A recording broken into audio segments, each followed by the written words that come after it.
Good morning. Last class के अंदर हमने the importance of species diversity to the ecosystem ये वाला टॉपिक क्लियर किया था। ठीक है, नेक्स्ट हमारा जो टॉपिक है वो है लॉस ऑफ डाइवर्सिटी। ठीक है, लॉस ऑफ डाइवर्सिटी टॉपिक के अंदर हम पढ़ेंगे क्या, इसके नाम से हमें पता चल रहा है कि जैसे जैसे हम डेवलपमेंट की तरफ जा रहे हैं वैसे वैसे स्पीसीज जो है वो क्या होती जा रही है, एक्सटिंक्ट होती जा रही है या डाइवर्सिटी जो है वो कम होती जा रही है। अब इसका रीज़न जो है वो क्या है, कुछ डाटास यहाँ दिए गए हैं कि क्या जो है क्या कितना स्पीसीज जो है वो अब तक एक्सटिंक्ट हो चुकी है या कौन सी या कितनी स्पीसीज जो है वो एक्सटिंक्ट होने वाली है। ठीक है, तो एनसीईआरटी की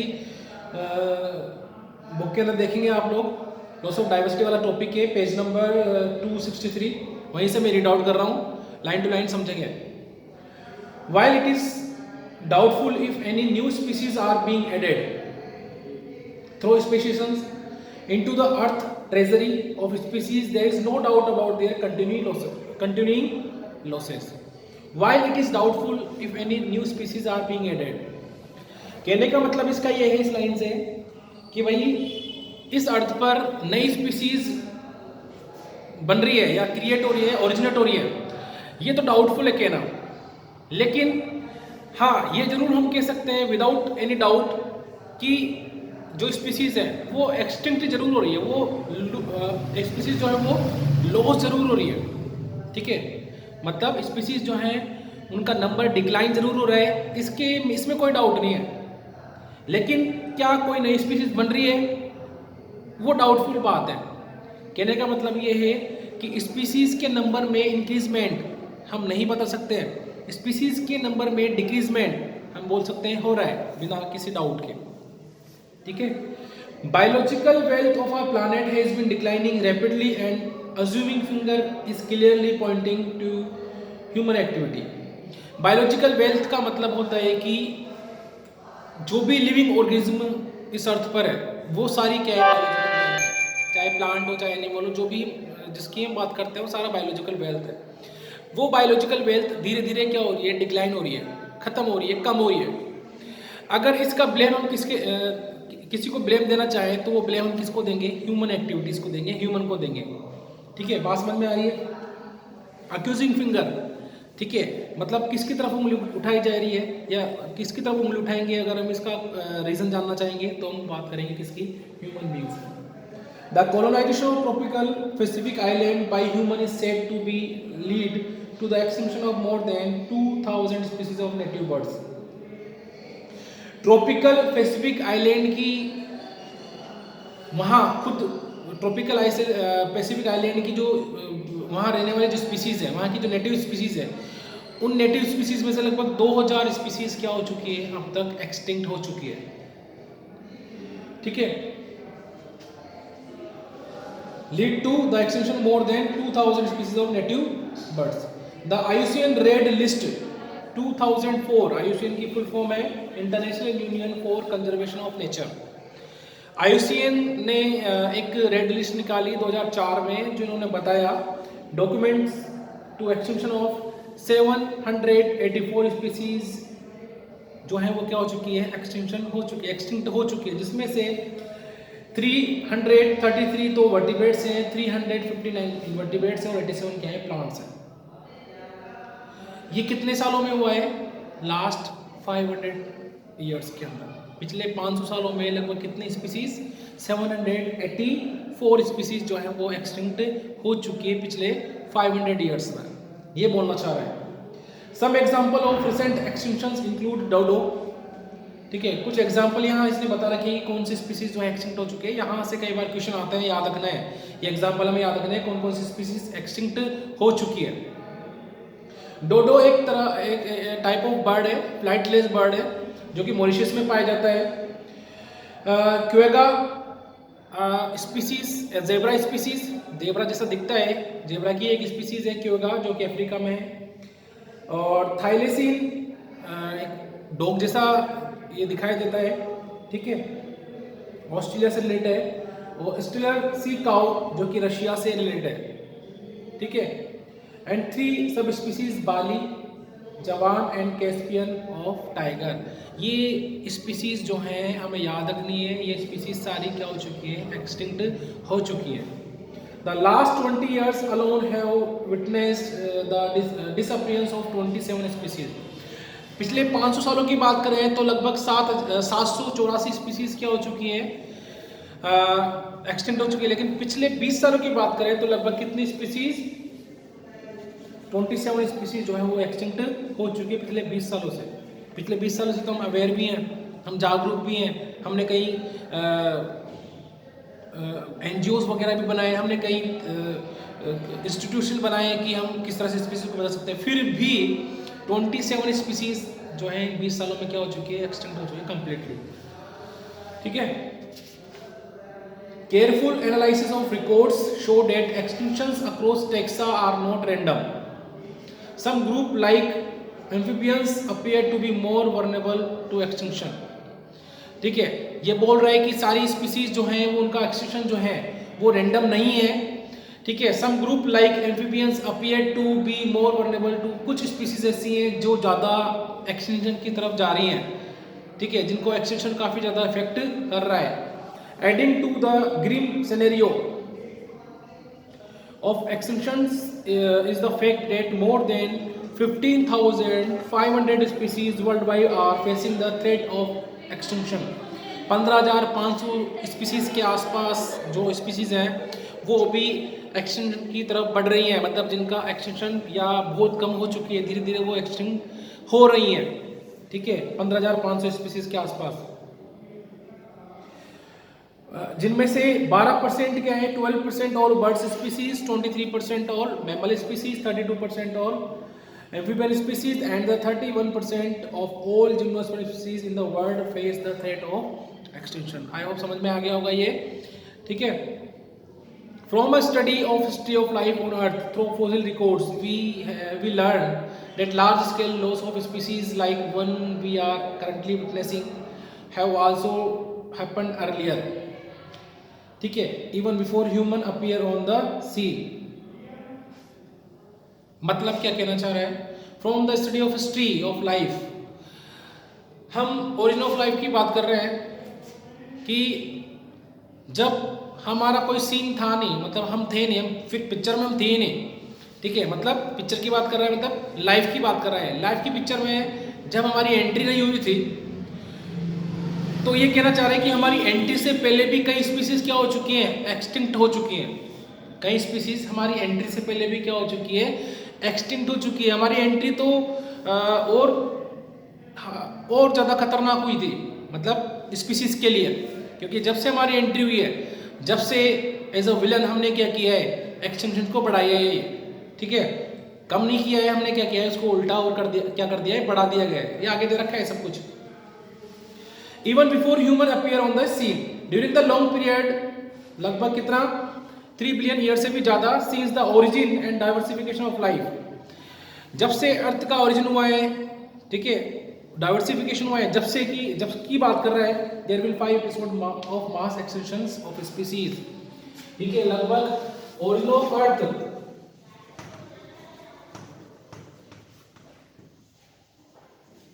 अर्थ का ओरिजिन हुआ, उसके बाद डाइवर्सिफिकेशन हुआ, डाइवर्सिटी आई,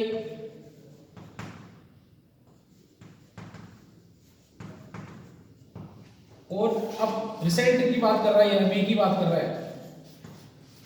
तो ये जो पूरा पीरियड है, ये जो पूरा टाइम पीरियड है, इसको 5 में डिवाइड किया है, 5 एपिसोड में डिवाइड किया है।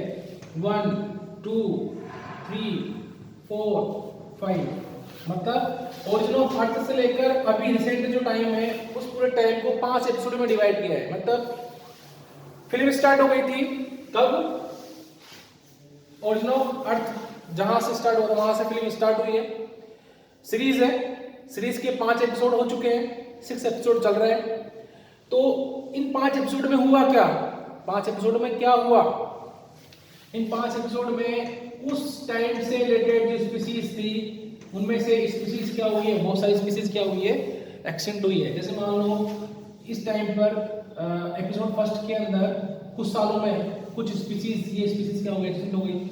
आगे वाले आने वाले टाइम में दूसरे जो सेकंड एपिसोड है उसमें कुछ अलग स्पीशीज एक्सटिंक्ट हो गई, थर्ड वाले में कुछ अलग हो गई, फोर्थ वाले में कुछ अलग हो गई, फिफ्थ वाले में कुछ अलग हो गई। मतलब कहने का ये है कि जब से ओरिजिन ऑफ अर्थ हुआ है, डाइवर्सिफिकेशन हुआ है, तो ऐसा नहीं है कि स्पीशीज कभी एक्सटिंक्ट हुई ही नहीं। स्पीशीज जो है एक्सटिंक्ट हुई है, नई स्पीशीज बनी है, वो नेचुरल तरीके से नेचर ने क्या किया है, जिसकी जरूरत थी उसको लिया, जिसकी जरूरत नहीं थी उसको हटा दिया। नेचर ने ये किया, वो नेचुरल तरीका था। बात समझ में आ रही है? तो यहां से यहां तक सब कुछ क्या चल रहा था, नेचुरल चल रहा था। स्पीशीज एक्सटिंक्ट भी हुई, नई स्पीशीज बनी भी, तो नेचर पे इतना फर्क नहीं पड़ा। इनके एक्सटिंक्शन से नेचर पे भी इतना फर्क नहीं पड़ा, क्योंकि सब कुछ नेचुरल हो रहा था। बात समझ में आ रही है? लेकिन जैसे ही रिसेंट 6 एपिसोड आया, जैसे 6 एपिसोड आया, 6 एक्सटिंक्शन आया, मतलब कहने का मतलब ये है कि जैसे ही अभी जो चल रहा है एपिसोड उसकी बात करें, तो इसमें इस 6 एपिसोड में किसकी एंट्री हुई? एक विलन की एंट्री हुई। विलन का नाम क्या है? ह्यूमंस।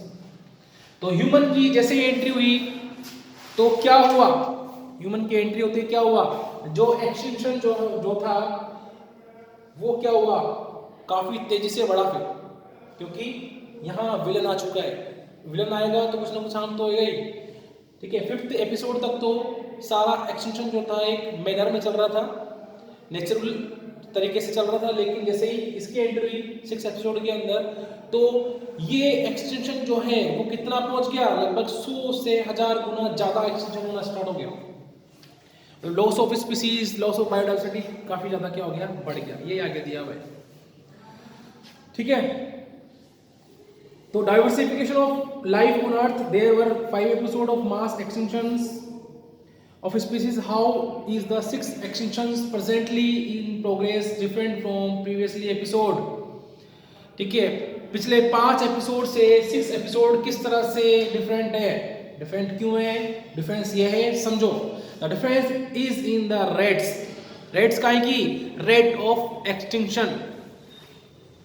पिछले 5 एपिसोड 6 वाले से किस बेसिस पे डिफरेंस है? Rate of extinction. Rate of extinction लगभग कितना डिफरेंस आ गया है? आगे दे रखा है, the current species extinction rates are estimated to be 100 to 1000 time faster than in pre human time, and our activities are responsible for the faster rate. Clear? समझ में आ गया ये चीज? Okay, ecologist warn that if the present trends continue, nearly half of all species on earth might be wiped out in the next 100 year. अगर यही तरीका चलता रहा, ह्यूमन की एक्टिविटी ऐसे बढ़ती रही, तो आगे आने वाले 100 सालों में लगभग आधी से ज्यादा स्पीसीज तो खत्म हो जाएगी। In general loss of biodiversity in region में लीड टू, तो लॉस ऑफ बायोडाइवर्सिटी के कुछ रीजन यहाँ दे रखे हैं। फर्स्ट दे रखा है डिक्लाइन इन प्लांट प्रोडक्शन। ठीक है, डिक्लाइन इन प्लांट प्रोडक्शन का मतलब है कि हमारे डेवलपमेंट के लिए हम क्या कर रहे हैं? प्लांट्स खत्म कर रहे हैं, फॉरेस्ट खत्म कर रहे हैं, डिफोरेस्टेशन कर रहे हैं। हमें पता है कि फॉरेस्ट हम खत्म करेंगे तो क्या होगा? उस फॉरेस्ट में रहने वाली स्पीसीज डाइवर्सिटी, बायोडाइवर्सिटी क्या होगी? कम होगी।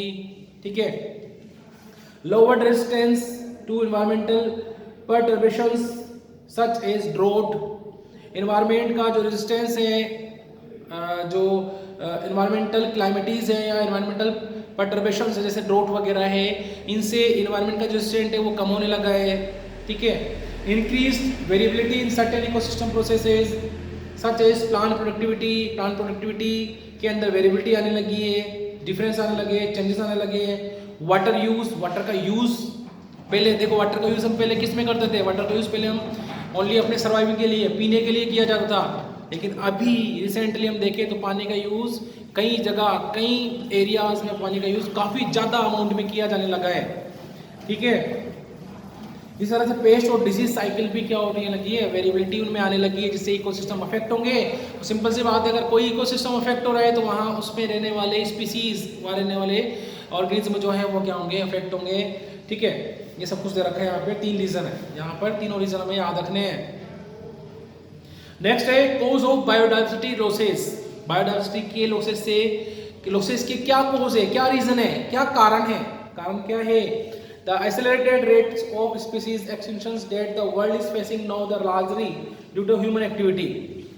There are 4 major cause, 4 major कोज बता रखे हैं इसने यहाँ पर, जिनको हम एविल क्वार्टेट बोल रहे हैं. एविल राक्षस, क्वार्टेट 4. कौन से 4 राक्षस हैं जो हमारी डाइवर्सिटी को अफेक्ट करते हैं, डाइवर्सिटी को कम करते हैं, बायोडाइवर्सिटी का लॉस करते हैं? कौन से 4 हैं? First, habitat loss and fragmentation. Second, over exploitation. Third, alien species invasions. और 4 है को एक्सटिंक्शंस. ठीक है, 4 एविल कौन कौन है? 4 एविल कौन कौन है भाई? एनसीईआरटी का सैंपल पेपर देखना अभी टर्म सेकंड का, उसके अंदर एक क्वेश्चन है. एनसीईआरटी का सैंपल पेपर के अंदर ये क्वेश्चन दिया गया है 4 एविल के बारे में. 4 जो एविल क्वार्टेट है उसके बारे में क्वेश्चन पूछा गया है सैंपल पेपर के अंदर. ठीक है, उसका आंसर यही है, सीधा सीधा आंसर उसका. पहला है habitat loss and fragmentation. Habitat loss and fragmentation. क्या है इसके अंदर? इसके अंदर ये दे रखा है कि कुछ एग्जांपल दे रखे हैं कि हमने क्या किया है अपने डेवलपमेंट के लिए, अपना एरिया वास्ट बनाने के लिए, अपना एरिया स्प्रेड करने के लिए. एरिया स्प्रेड करने का मतलब कि इंडस्ट्रियलाइजेशन करने के लिए वहाँ बिल्डिंग्स बना रहे हैं, वहाँ कंपनीज बना रहे हैं, वहाँ इंडस्ट्रीज बना रहे हैं, वहाँ अलग अलग तरह की चीज़ें बना रहे हैं. ठीक है, वहाँ रोड बनाए जा रहे हैं, वहाँ रेलवे लाइन डाले जा रही है. मतलब हर वो चीज़ें जो हमारे डेवलपमेंट के लिए, हमारा डेवलपमेंट तो हो रहा है, लेकिन फॉरेस्ट डिफोरेस्टेशन ये क्या है? नेचर का रिडक्शन हो रहा है. नेचर का क्या हो रहा है? एक तरह से रिडक्शन हो रहा है. ठीक है, तो हैबिटेट लॉस क्यों होगा? क्योंकि हमारा डेवलपमेंट होगा. हैबिटेट लॉस किसका होगा? वहाँ रहने वाली स्पीसीज. एक फॉरेस्ट के अंदर जो स्पीसीज रहनी है, अगर फॉरेस्ट अगर काट देंगे तो उनका जो घर है वो भी हम क्या कर रहे हैं? एक तरह से खत्म कर रहे हैं. ठीक है, क्यों कर रहे हैं? क्योंकि हमें डेवलपमेंट चाहिए, इसलिए हमें खत्म करना पड़ेगा. तो यहाँ एक एग्जांपल दिया है, वह है यहाँ पर ट्रॉपिकल रेन फॉरेस्ट का एग्जांपल दिया हुआ है. ठीक है, रीड आउट करते हैं इसको. This is the most important cause driving animal and plant to extinction. The most dramatic example of habitat loss come from tropical rain forest. Example दे रखा है tropical rain forest. Tropical rain forest बोल रहा क्या है इसके बारे में? इसके बारे में ये बोल रहा है कि ट्रॉपिकल रेन फॉरेस्ट जो थे वो कितना परसेंट थे? 14% थे. अब कितने रह गए? 9 रिमेन ओनली 6%.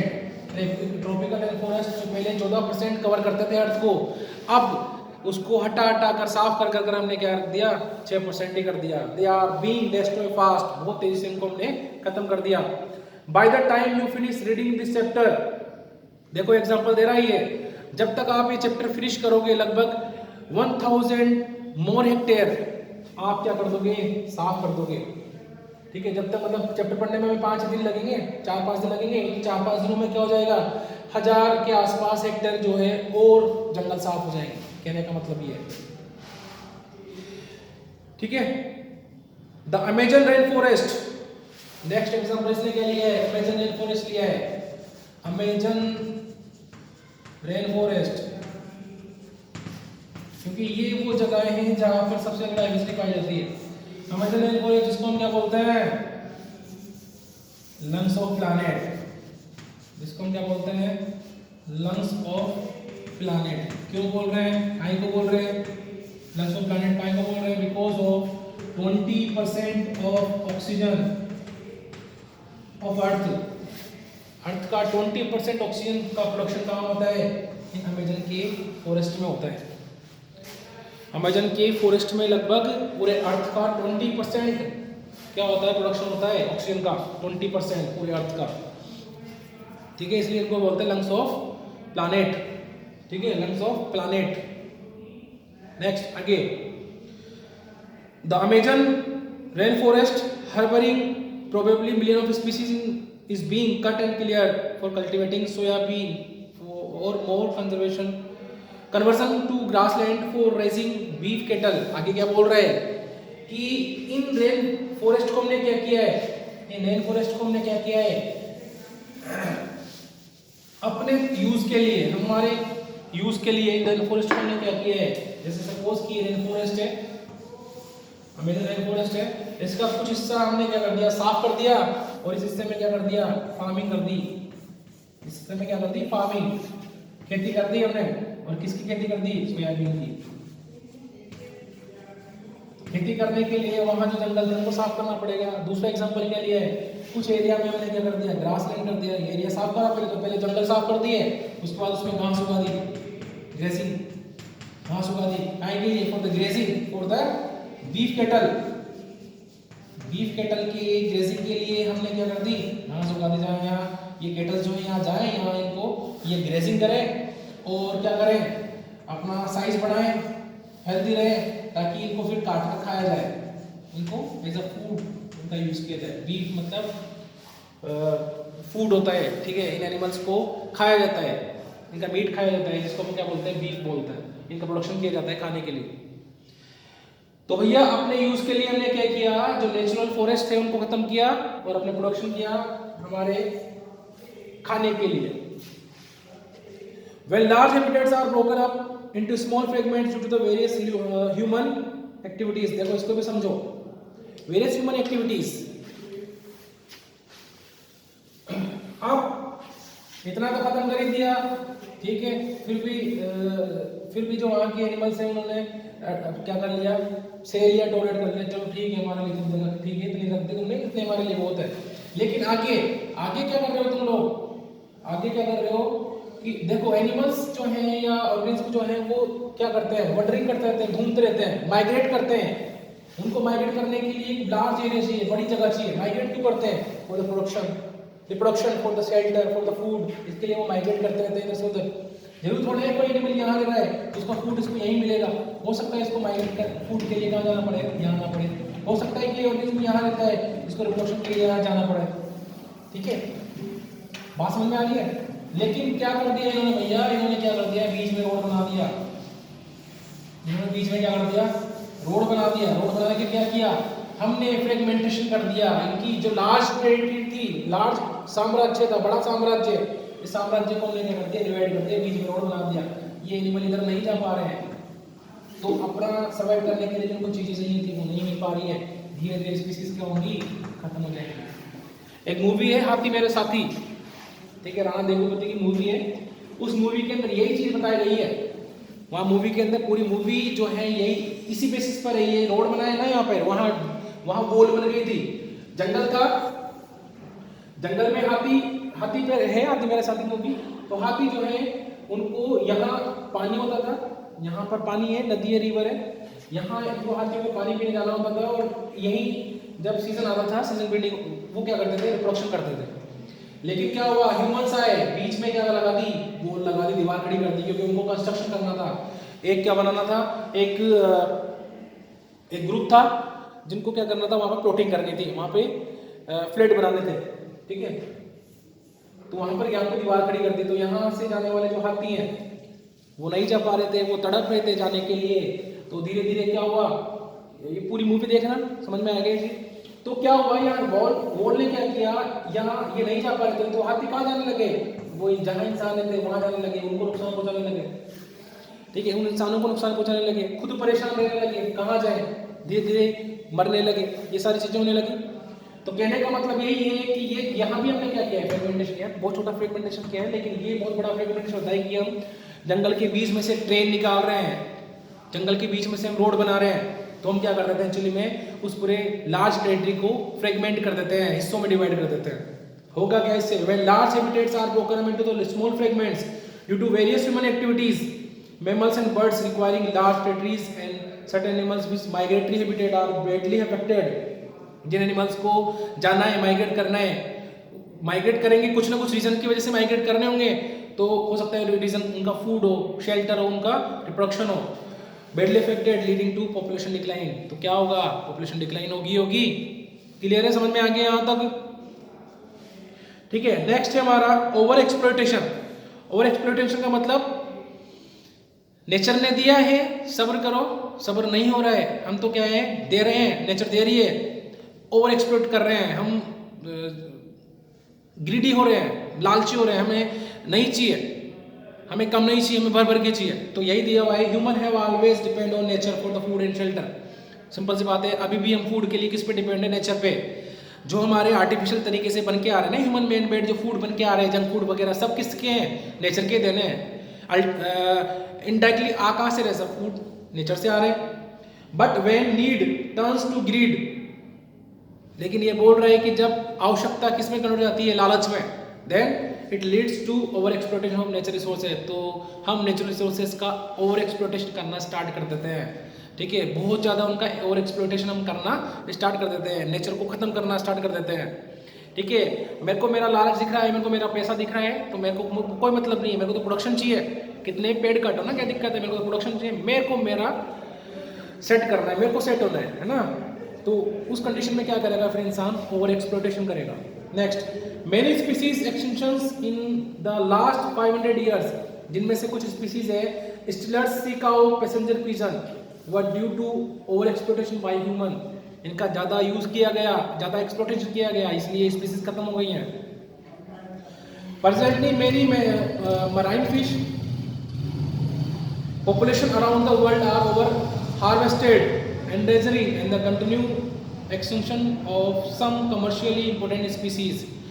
बहुत सारी फिशेस जो कि मरीन वाटर के अंदर रहती है, उनका काफ़ी ज़्यादा यूज़ किया जाने लगा है, काफ़ी ज़्यादा उनका प्रोडक्ट्स बनाए जाने लगे हैं, काफ़ी ज़्यादा उनको खाया जाने लगा है। तो उस कंडीशन में देखो, सिंपल सी बात है, पॉपुलेशन बढ़ रही है, फूड भी बढ़ेगा, पॉपुलेशन बढ़ रही है, फूड बढ़ेगा, वैरायटी ऑफ फूड भी बढ़ेगा।